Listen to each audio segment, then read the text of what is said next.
আমরা দুনিয়াতে আসছি, সবাই চলে যাবে, দুনিয়াতে থাকা যাবে না। কিয়ামতের দিন বড় আফসোস করা লাগবে আমাদেরকে। তো আফসোস করলে কাজে হবে না। ওই যে বন্ধুগুলা বলবে যে দুনিয়াতে ফিরিয়ে দেন আল্লাহ, দুনিয়াতে গেলে আপনি নেক আমল করবো, আল্লাহ বলবে কাল্লা, কখনোই হবে না। কিয়ামতের ময়দানও ভয়ঙ্কর হবে। তো কিয়ামতের ময়দানে আপনি বাবা আপনার ছেলেকে বলবেন আল্লাহ এই ছেলেটারে নিয়ে নাও, আমারে জান্নাত দিয়া দাও। ইউবাসসারুনাহুম ইয়াওয়াদুল মুজরিমু, অপরাধী হয়ে যাবে বাবা।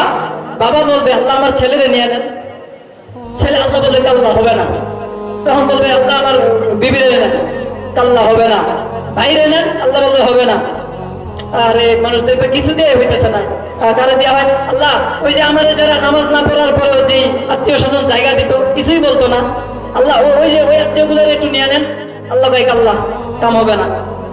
তখন ওই মানুষটা কবে আরে কিছুই তো কম হয় না, ছেলে দিতে চাইলাম ছেলেও নেয় না, মেয়ে দিতে চাইলাম নেয় না, স্ত্রী দিতে চাইলাম নেয় না, পুরা দুনিয়ার আমার আত্মীয় স্বজন দিতে চাইলাম নেয় না। আল্লাহকে তখন ওই মানুষ বলে আল্লাহ পুরা দুনিয়াটা দিয়ে দেয়, সব নিয়ে নেন, দুনিয়ার মানুষগুলো নিয়ে দেন, আমারে মুক্তি দেন। আল্লাহ বলবে কাল্লা ইন্নাহা লাযা নাযাআতাল লিশাওয়া। আল্লাহ বলতেছে, একটু মনোযোগ দেন, 5 মিনিট শেষ করে দিব।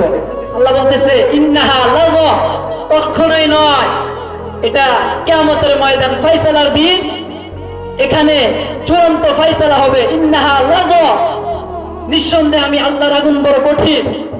লাইহা নবনিশিখা নাযাআতাল লিশাওয়া, তাফসীরের মধ্যে আসছে মানুষের চামড়া উঠে যাবে, মাথার খুলি উপড়ে যাবে।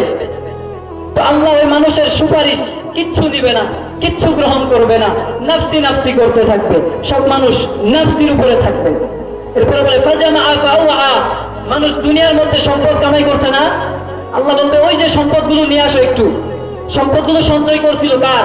বলে ভাইয়ের হক দেয় নাই, বোনের হক দেয় নাই, একটু যারা আছেন ভাইয়ের হক বোনের হক দেওয়ার দিয়া দিয়ে আল্লাহর রাস্তায়, নাইলে ফাজামা ফাওয়া, ওই যে বড় আদর যত্ন করে সম্পদ রেখা দিছে, বোনের হক দেন নাই, বোনরে বুঝান ভাইয়ের সাথে সম্পর্ক শেষ করে দিবি, আমার কাছেই থাক, আমি আবাদ করি, লাগলে টাকা নেই কিছু না। না বেটা, বোনের হক বোনকে দিতে হবে।